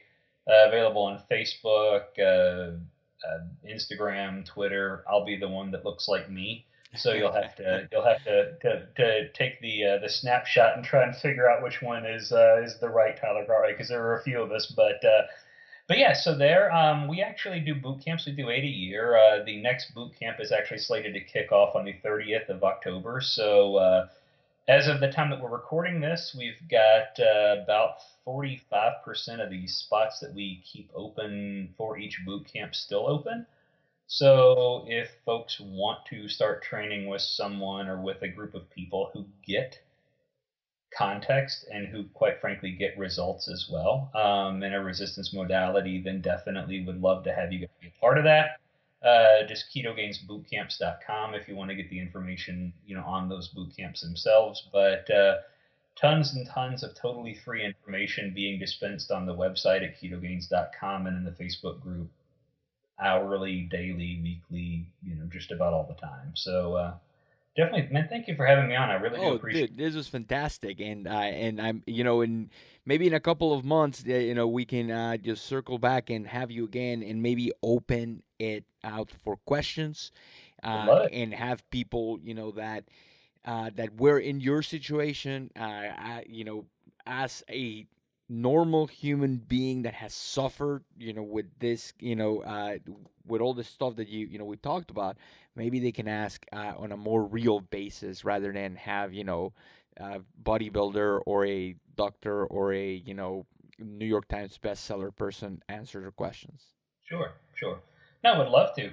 Just let me know when I can do that, and we'll definitely make it happen. But yeah, Awesome, dude. Well, I had a blast, man. This is great. yeah, thank you so much.